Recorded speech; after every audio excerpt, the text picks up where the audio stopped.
चलिए बेटा next function देखते हैं, ग्रेटेस्ट इंटीजर फंक्शन। ये बहुत ही इंपॉर्टेंट और एक टफ फंक्शन है, इसको बहुत ही ध्यान से आपको देखना होगा क्योंकि ये जल्दी से क्लियर कई बार नहीं होता है। तो देखते हैं, द फंक्शन है from R to R defined by F x is equal to, इस तरह से एक बॉक्स बनता है, छोटी सी ब्रैकेट बनती है, क्लोज ब्रैकेट, उसके अंदर एक्स को लिखते हैं, इसको ग्रेटेस्ट इंटीजर फंक्शन बनते हैं। अभी बताऊंगा मैं क्या चीज़ होती है। Where X belonging to set of real number, मतलब यहाँ एक्स की वैल्यू आप कोई भी रियल रख सकते हैं।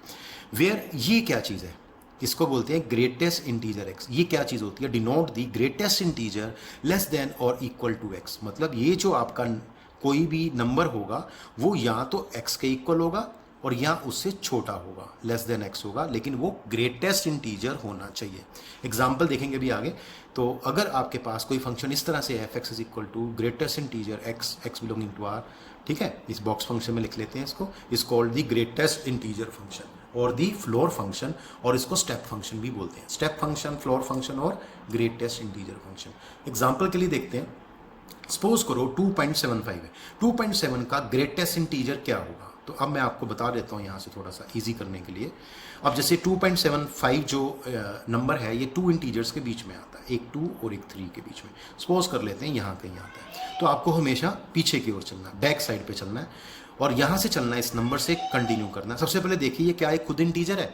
अगर ये खुद इंटीजर होगा तो इसका आंसर वही आएगा जो अंदर लिखा हुआ है। तो ये इंटीजर तो नहीं है 2.75, दिस इज 2.75, तो ये तो इंटीजर है नहीं, तो पीछे चलना पड़ेगा। तो जो पहले इंटीजर मिलेगा इसको इस नंबर लाइन पे, देखिए तो पहले कौन मिल रहा है 2, तो इसका आंसर 2 हो जाएगा। ऐसे 0.74 ये किसके बीच में लाई करेगा, 0 और 1 के बीच में, तो पीछे पहले कौन मिलेगा 0, तो इसका आंसर 0 हो जाएगा। लेकिन जब -7.45 आएगा तो इसमें एक चीज़ का आपको ध्यान देना होगा, तो ये नंबर -7 और -8 के बीच में, तो -8 और -7 के बीच में, तो हमें बैकवर्ड चलना है। तो बैकवर्ड में सबसे पहले इंटीजर कौन मिलता है, सबसे ग्रेटेस्ट जो बड़ा इंटीजर है वो कौन सा मिलता है, -8, तो इसका आंसर -8 आएगा, एटसेट्रा। इसका डोमेन देखें इस फंक्शन का, तो आर है, आपको पता है यहाँ से डोमेन, ये कोडोमेन। और अगर रेंज की बात की जाए तो आपको पता है आप कुछ भी डाल दें, कोई भी नंबर, आंसर हमेशा एक इंटीजर ही आएगा। नेगेटिव हो सकता है, 0 हो सकता है, पॉजिटिव हो सकता है। तो इसकी जो रेंज आएगी वो क्या आएगी, set of all integer, that is Z. तो ये बहुत ही अच्छी तरह से आपको समझना पड़ेगा इस फंक्शन को, ठीक है। एक बार फिर से बता देता हूँ।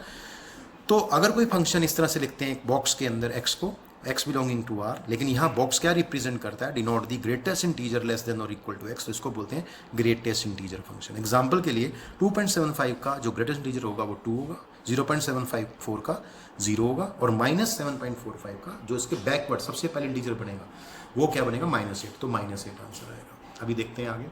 अब इसका ग्राफ ट्रेस करेंगे। इसका ग्राफ बहुत ही इंपॉर्टेंट है क्योंकि जल्दी से बनता नहीं है स्टूडेंट से। तो let y equal to F X है ग्रेटर इंटीजर फंक्शन। अब इसमें क्या होगा कि कुछ पर्टिकुलर वैल्यूज़ के लिए, एक वैल्यू के लिए नहीं, बहुत सारी वैल्यूज़ के लिए y की वैल्यू एक ही बनने वाली है। कैसे, जैसे सपोज करो मेरे x की वैल्यू -3 और -2 के बीच में, तो अगर x की वैल्यू -3 और -2 के बीच में, अगर मैं आपको एग्जांपल दूं यहाँ पे, जैसे -3 और -2 के बीच में है, जिसमें -2 हमारा एक्सक्लूडिंग नंबर है, -2x नहीं हो सकता। अब देखो अगर x की वैल्यू यहाँ से लेके यहाँ तक है लेकिन -2 नहीं है, तो आपको बोला ये कहीं भी आ जाए, लेकिन -2 नहीं है, कहीं भी आ जाए -3 से, हमेशा आंसर आपका बैकवर्ड नंबर होगा, दैट इज -3। तो आप देख पा रहे हैं कि जब x की वैल्यू -3 से -2 के बीच में रहती है तो ग्रेटेस्ट इंटीजर x की वैल्यू जो है वो -3 रहेगी, क्योंकि इसको मैंने y लिया हुआ है, तो y की वैल्यू -3 होगी। इसी तरह मतलब ये वाला नंबर होता है हमेशा। इसी तरह से अगर x की वैल्यू -2 और -1 के बीच में है तो y की वैल्यू क्या रहेगी, -2 रहेगी, मतलब ग्रेटेस्ट इंटीजर की वैल्यू -2 रहेगी, ये नंबर रहेगा। ऐसे ही -1 और 0 के बीच में x है तो आपका आंसर -1 रहेगा, y -1। 0 और 1 के बीच में x की वैल्यू है तो y की वैल्यू 0 रहेगी, ठीक है। तो यहाँ मैंने लिख दी है y की वैल्यू, आप यहाँ लिख लीजिए y की वैल्यू इस तरह से, यहाँ भी लिख लीजिए इस तरह से, ठीक है जी।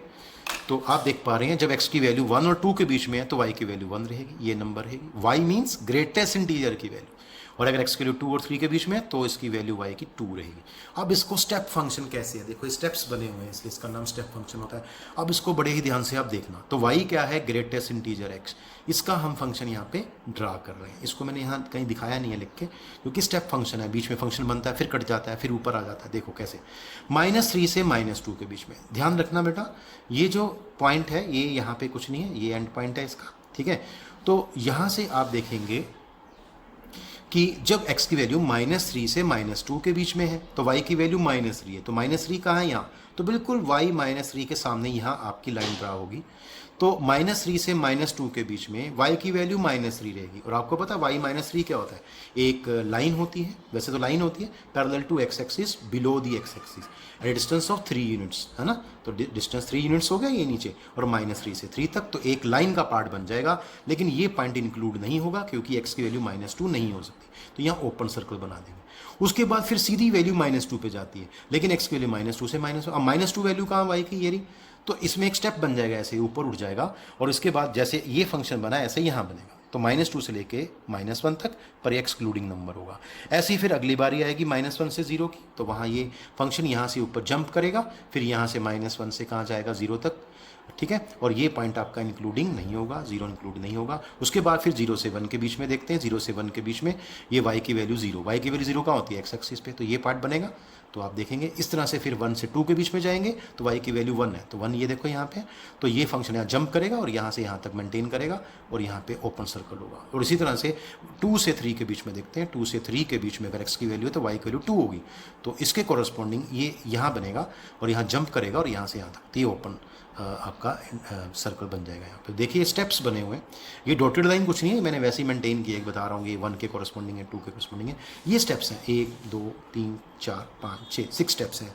बाकी कितने भी स्टेप बन सकते हैं, देयर आर इनफाइनाइट स्टेप्स, तो इसको बोलते हैं ग्रेटेस्ट इंटीजर फंक्शन। चलिए आगे चलते हैं। अब हमारे पास है पोलिनोमियल फंक्शन। अब पोलिनोमियल फंक्शन क्या होता है, तो पोलिनोमियल फंक्शन क्या होता है, देखिए A function f from R to R is said to be polynomial function if for each x belonging to R, fx क्या बने, is a0 plus a1x plus a2x square plus dash dash dash plus anxn। अगर आपका कोई function इस तरह का दिखाई देता है, इस फॉर्म में दिखाई देता है, where n is a non negative integer, यहाँ जो इसकी पावर दिखाई दे रही है x की पावर, वो नॉन नेगेटिव इंटीजर होना चाहिए, और सारे coefficients a0 a1 a2 up to an ये सारे रियल नंबर होने चाहिए। अगर ऐसा कोई फंक्शन दिखता है तो उसको बोलते हैं पोलिनोमियल फंक्शन, और ये फंक्शन आप 9th क्लास में कर चुके हैं। तो देखिए example, F x is equal to X cube minus X square plus 2 and ji X is equal to X raise to power 4 plus √2 are examples of polynomial functions. ये polynomial functions के example है, ठीक है। लेकिन H X is equal to X raise to power 2/3 plus 2x is not a polynomial function. क्यों? क्योंकि आप देख पा रहे हैं एक्स की जो पावर है वो फ्रैक्शन में आ गई। तो अभी हमने पीछे बताया था, ठीक है, जो x की पावर है वो नॉन नेगेटिव इंटीजर होनी चाहिए। देखिए नॉन नेगेटिव इंटीजर होनी चाहिए, तो ये तो इंटीजर नहीं है 2/3, इसलिए पोलिनोमियल फंक्शन नहीं होगा। अब इसका जो डोमेन होगा पोलिनोमियल फंक्शन का वो हमेशा R होगा, और इसकी रेंज हम डिफाइन नहीं कर रहे क्योंकि range function to function vary करेगी। मान लो कोई पोलिनोमियल फंक्शन 1 डिग्री का है, कोई 2 डिग्री का है, कोई 3 डिग्री का है, तो कॉरस्पॉन्डिंग जो रेंज है वो वेरी करती जाएगी, तो ये कभी भी फिक्स नहीं होती है। इसका डोमेन फिक्स होता है लेकिन इसका जो रेंज है वो कभी फिक्स नहीं होता, इसलिए हम यहाँ उसको नहीं दिखा रहे हैं। चलिए आगे चलते हैं। अगला फंक्शन है रैशनल फंक्शन। तो रैशनल फंक्शन की डेफिनेशन क्या होती है? Rational function is a function of the form f x is equal to p x by q x where p x and q x are polynomials. तो याद रखना, अगर 2 polynomials का कोशेंट दिया हुआ है, डिवीजन दिया हुआ है, तो वो फंक्शन जो नया फंक्शन बनेगा डिवाइड करके उसको बोलते हैं रैशनल फंक्शन। लेकिन याद रहे इसमें क्यू एक्स जो फंक्शन है नीचे वाला उसकी वैल्यू 0 नहीं होनी चाहिए, ठीक है। तो ये डेफिनेशन होगी, is called a rational function. A function of the form, जो ऐसा फंक्शन हो p x by q x form में, where q x is not equal to 0 and p x and q x both are polynomials, is known as rational function. Domain इस function की क्या होती है? इसमें डोमेन ध्यान रखना है आपको। अब डोमेन में क्योंकि नीचे एक्स आ चुका है तो आपको याद रखना ये पार्ट 0 नहीं होना चाहिए। तो इसका जो डोमेन होगा वो ऑल रियल नंबर्स तो होगा एक्सेप्ट, तो माइनस कर देंगे x such that q x is equal to 0। तो क्यू एक्स को 0 करने पे जो एक्स की वैल्यू आएगी उसका जो सेट बनेगा वो माइनस करना पड़ेगा आर में से। तो इसका जो डोमेन है that is very very important. Range इसकी कुछ भी हो सकती है, वो डिपेंड करती है आपके पोलिनोमियल्स किस नेचर के हैं, तो उसको हम डिफाइन नहीं कर सकते। चलिए एग्जाम्पल देखते हैं। जैसे एफ एक्स दिया है x + 1 over x - 1 where x is not equal to 1। देखो ये साथ लिखा हुआ है, ये क्यों लिखा है? x 1 होने पे ये डिफाइन नहीं होगा फंक्शन, ठीक है। तो इसका डोमेन आपको पता चल गया, r minus set of 1 and ji x x square plus x plus 1 x square plus 1 are rational functions. देखिए इसका डोमेन जो होगा वो ऑल रियल नंबर्स होगा क्योंकि कभी 0 नहीं बनेगा, लेकिन ये 1 पे 0 बनेगा, इसलिए 1 को छोड़ना होगा। तो इसका बटा डोमेन जो होगा वो all set of all real numbers होगा, और इसका set of all real numbers accept 1 होगा। चलिए अब इसके बाद एक हम क्वेश्चन लेने जा रहे हैं। देखिए क्वेश्चन क्या है? The relation f is defined as f x is equal to x square x lying between 0 to 3, और दूसरी वैल्यू एफ एक्स की 3x है when x lying between 3 to 10। तो याद रखिए यहाँ पे x की वैल्यू हम 3 यहाँ भी पुट कर सकते हैं और x के लिए 3 इस फंक्शन में पुट कर सकते हैं। अब आपसे एक क्वेश्चन क्या कर रहा है देखिए, इसमें कहता है और एक रिलेशन और है g नाम का, वो कैसे है, gx is equal to x square when x lying between 0 to 2 where 0 is including number, 2 is including number, and second value of gx is 3x when x lying between 2 and 10 where 2 is including number and 10 is also including number. Now show that function f is show that f is a function, मतलब relation जो है f is a function and g is not a function।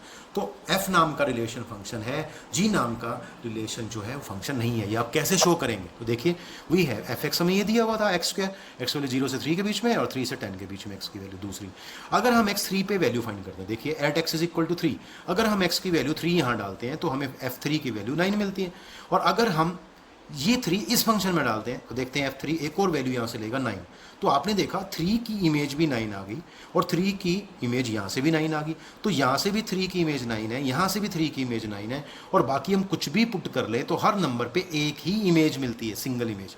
It means क्या हो गया कि 3 पे दोनों पे सेम वैल्यू आ रही है। इट मीन्स क्या होगा, हर जो एलिमेंट होगा इसका डोमेन में उसकी एक यूनिक इमेज ही आएगी। तो क्या लिखा, therefore we observe that fx takes unique value at each point in its domain that is 0 to 10। इसका बेटा डोमेन जो है वो 0 से 10 है। That implies f is a function, इसलिए ये फंक्शन है। क्यों, x की कोई वैल्यू भी अगर 0 से 10 तक इसमें पुट करके हम देखते हैं तो हमें एक यूनिक इमेज ही मिलती है फंक्शन की, इसलिए ये फंक्शन होगा। लेकिन अगर हम इसकी बात करते हैं gx की, तो यहाँ देखेंगे जब हम 2 पुट करेंगे, देखो इसको ध्यान से देखो, x के लिए 2 पुट करेंगे तो यहाँ 4 आंसर मिलेगा g2 का, और अगर हम x को 2 पुट करेंगे इस वाले g वाले पार्ट में तो ये 6 मिलेगा। तो आपने देखा 2 की इमेज 4 भी है और 2 की इमेज 6 भी है, तो जो डोमेन का पॉइंट 2 नाम से है उसकी एक से ज़्यादा इमेज है। तो आप कहेंगे therefore the element 2 in domain of g that is 0 to 10, इसका एलिमेंट है 2, ये देखो 2 इसी के बीच में लाई करता है, हैज़ 2 images 4 and 6, तो इसकी 2 images हैं 4 and 6, इसका मतलब g